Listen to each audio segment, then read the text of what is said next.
Buenas, ¿cómo andan? Acá el extranjero mental en un nuevo video.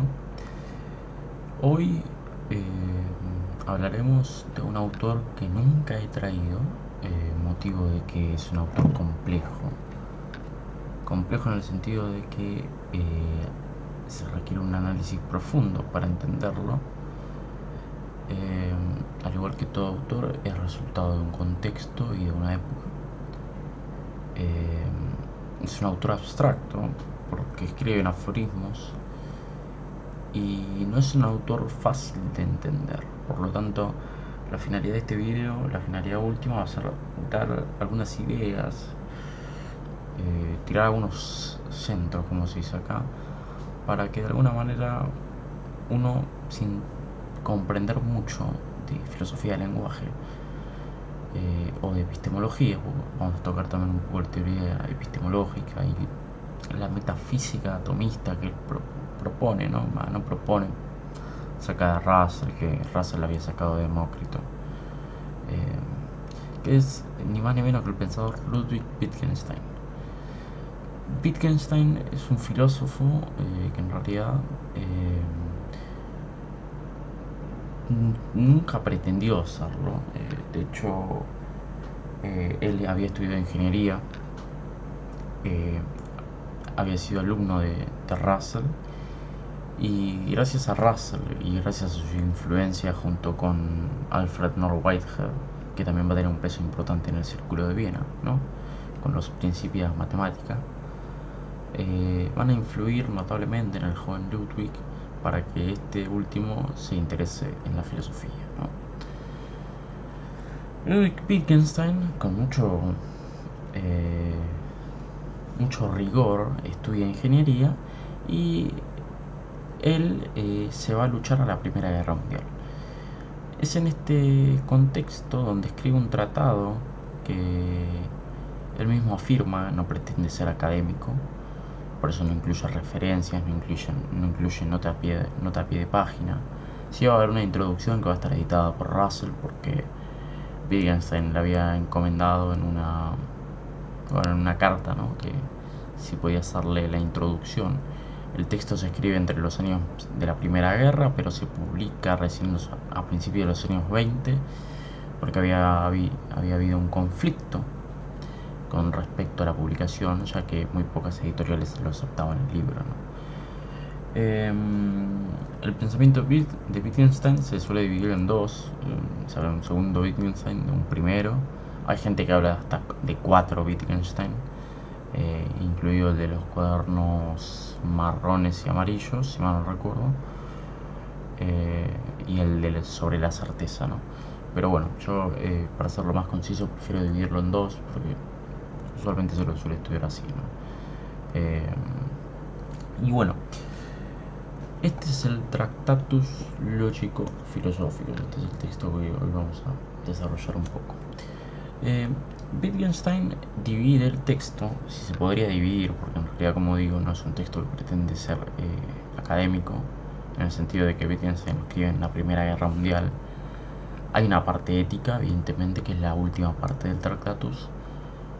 Hay gente que incluso ha publicado tesis sobre la parte ética del Tractatus. A mí la verdad no me interesa esa parte porque no es la fundamental. Es importante, pero no es la fundamental. Y vamos a hacer un repaso de las 3 nociones principales que tiene el Tractatus, ¿no? Una posición metafísica, ¿no?, con respecto al mundo. Una posición epistemológica con respecto al lenguaje como función pictórica, ¿no?, de retratar los hechos que componen el mundo.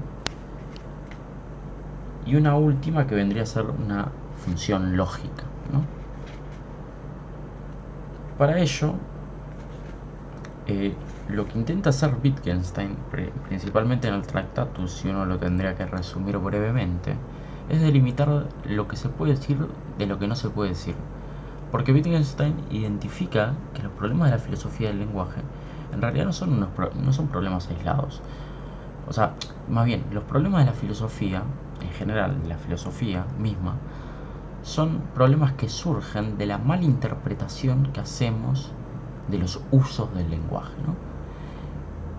Por ello, Wittgenstein principalmente lo que plantea es, bueno, si en realidad los problemas de la filosofía se deben a que malinterpretamos y malentendemos la función del lenguaje, bueno, primero hay que definir eh, y delimitar lo que se puede decir de lo que no se puede decir dentro del lenguaje, para así finalmente poder dar respuesta a los problemas de la filosofía, ¿no? Sé que esto es un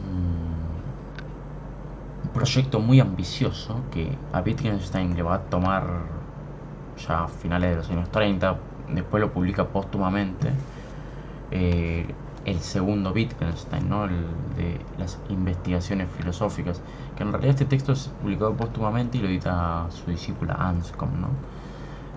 Pero bueno, la función epistemológica que tiene la teoría de los retratos, ¿no? De la función pintórica del lenguaje, es básicamente esta, ¿no? Que se puede resumir en dos aforismos, dos proposiciones, ¿no? Uno es 2.1, nos hacemos figura de los hechos. 3, la figura lógica de los hechos es el pensamiento, ¿no? El pensar para Wittgenstein quiere decir hablar, y el hablar es figurar. O sea, yo solamente cuando hablo, no hablo de algo aislado, hablo de un hecho. La finalidad última del lenguaje precisamente es retratar y representar aquel hecho, ¿no? aquel pensamiento.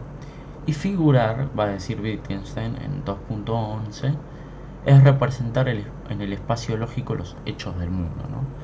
Por lo tanto, los hechos es aquello que compone el mundo, porque la totalidad del mundo para Wittgenstein no radica en el conjunto de cosas, sino en el conjunto de hechos. Estos hechos solamente pueden ser explicados y representados, o retratados más bien, como diría mi profesor de filosofía del lenguaje, a través del lenguaje, ¿no? Es decir, yo pinto al mundo como una gran obra de arte a través del lenguaje, cuya finalidad es retratar los hechos del mundo, ¿no? Sé que esto es muy complejo, pero básicamente lo que propone Wittgenstein con la teoría epistemológica dentro de la filosofía del lenguaje es representar los hechos solo mediante el lenguaje, es decir, que tenga una función pragmática, ¿no? Bueno, la parte 1, o sea, lo que habíamos dicho previamente, es esta metafísica atomista que tiene Wittgenstein, ¿no? Que en realidad no es algo propio, lo tenía Russell, precisamente, ¿no? El Tractatus, de hecho, empieza el mundo y es todo lo que es el caso. Lo que es el caso, el hecho es darse efectivo estado de cosas, ¿no? Estado de cosas es importante este concepto, porque el mundo es la totalidad de hechos, y al ser la totalidad de hechos puede descomponerse en cada uno de ellos, como lenguaje en proposiciones, básicamente, ¿no? Los hechos, y acá viene lo importante, son estados de cosas existentes, y los estados de cosas son combinaciones, es decir, son conceptos en conjunto, ¿no? Ideas en conjunto. En el lenguaje, los estados de cosas corresponden las proposiciones y a las cosas los nombres. No es más justificación de ella que la vieja armonía racionalista que preside Dios. Esto es una proposición del Tractatus 5.123, o que el sano sentido común que nos advierte que si el lenguaje no habla del mundo, ¿de qué va a hablar, no? Es decir, y acá se conecta precisamente con la epistemología, ¿no? La función pictórica del lenguaje, ¿no? Directamente Wittgenstein, el segundo Wittgenstein, no va a admitir fundamento alguno, va a decir que todos son juegos de lenguaje, ¿no? Todos Praxeas. Por lo tanto, esto en parte va a quedar muy aislado del segundo Wittgenstein, que en realidad tiene un peso importante, evidentemente, para la filosofía, ¿no? Después, el tercero es un análisis lógico que va a hacer Wittgenstein. Y esto tiene que ver mucho con las pseudoproposiciones, así que presten atención. En la proposición se expresa sensoperspectivamente el pensamiento. El pensamiento es la proposición con sentido. Proposición es una función de verdad de las proposiciones elementales. Esto es importantísimo porque Wittgenstein va a decir que las proposiciones elementales están conectadas con las proposiciones moleculares, ¿no? Ahí está. La proposición elemental es una función de verdad de sí misma. La forma general de la función de verdad es PENE, ¿no? Esta es la forma general de la proposición. Todo depende aún del lenguaje para Wittgenstein, es decir, es necesario que sea efectivo el carácter del objeto para hacer el análisis lógico. La proposición molecular constituye para Wittgenstein las proposiciones elementales, ¿no? Toda proposición molecular se compone de dos proposiciones elementales. O sea, esto lo saca de Russell y lo saca de Frege, ¿no? Por eso toda proposición es función de verdad y bien de sí misma las elementales, bien de otras las moleculares, ¿no? Los objetos lógicos, igual, esto lo va a poner contra Russell y contra Frege, son objetos que no existen en tanto que no representan nada. Es decir, voy a sistematizar esto. Una función es verdadera o falsa para Wittgenstein en la medida en que representa un estado de cosas del mundo, ¿no?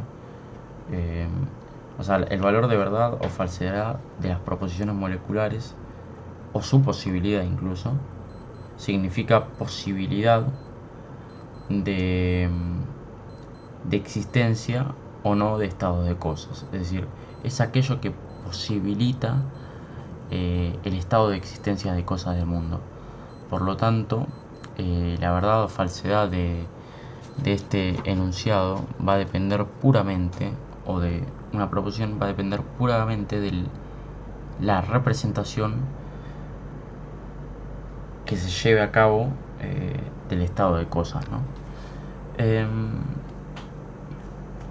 Esto obviamente es un análisis muy general del Tractatus. Este libro es muy complejo, ustedes lo ven así, muy complejo.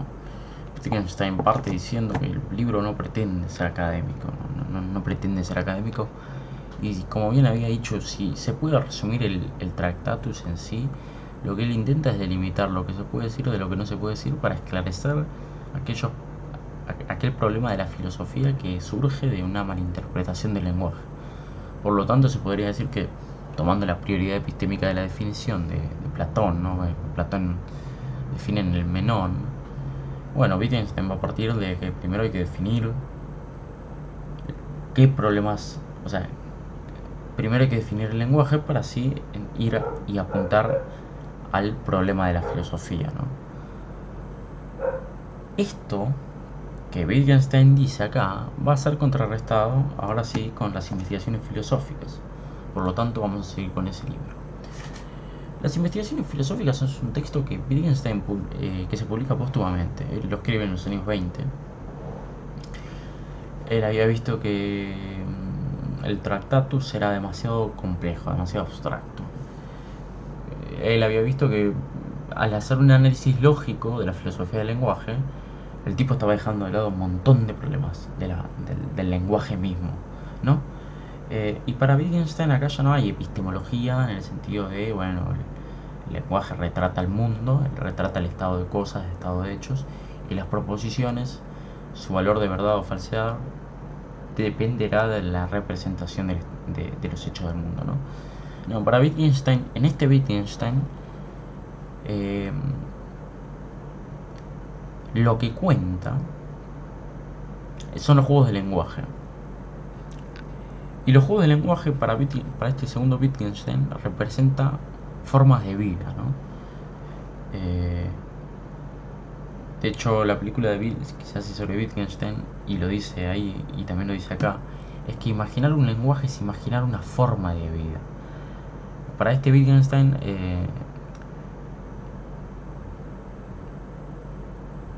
el lenguaje está dado según su uso y según su contexto. Es decir, por ejemplo, no tiene el mismo valor que yo diga el concepto de ser en una clase sobre ontología o sobre metafísica heideggeriana, que lo diga en el chino, por ejemplo, o en un supermercado. Porque si yo le digo al chino, ¿qué opinas del ser? Me va a dar el yogur ser, ¿no? No me va a hablar del ser y la estructura de la preeminiscencia del ser heideggeriano, ¿no? Por lo tanto, para este Wittgenstein, el lenguaje se define según su uso y según su contexto, y está amarrado a unas reglas que son dadas por estos juegos de lenguaje. Para Wittgenstein, un juego de lenguaje nunca puede imponerse sobre otro juego de lenguaje. El juego de lenguaje precisamente vendría a ser esto, ¿no? Esta relación que tiene uno con un otro, en tanto que sabe lo que dice porque está en un contexto y en ese contexto está dado el uso mismo del lenguaje, ¿no? Por lo tanto, si yo hablo con una persona sobre un tema que nosotros sabemos y se mete otra persona a opinar sobre algo que no sabe, o directamente si alguien externo, un agente externo, me ve a mí hablando con un profesor, ya sabe que estamos en un contexto donde el juego del lenguaje se desarrolla en virtud de la materia, de la academia, de esa disciplina en particular que yo estoy desarrollando con el profesor, ¿no? Por lo tanto, este Wittgenstein va a correrse de ese y va a decir que en realidad son todos juegos de lenguaje, ¿no? Que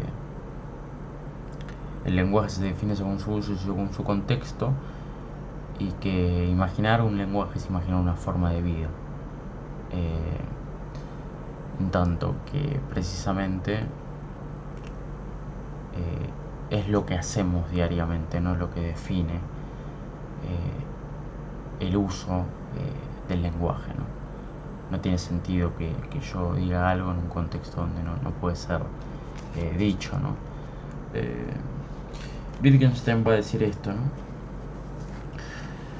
En las investigaciones filosóficas. La expresión juego de lenguaje debe ponerse de relieve aquí, que hablar del lenguaje forma parte de una actividad, es lo que digo, ¿no? De según su uso y según su contexto, o de una forma de vida. Ten a la vista la multiplicidad de juegos de lenguaje en estos ejemplos y en otros, ¿no? Dar órdenes y actuar siguiendo órdenes, describir un objeto por su apariencia o por sus medidas, fabricar un objeto de acuerdo con una descripción, dibujo, relatar un suceso, hacer conjeturas sobre el suceso, formar y corroborar hipótesis, etcétera, etcétera. Es interesante, ¿no?, releer, y esto lo señala él, la multiplicidad de herramientas que nos dota el lenguaje, ¿no?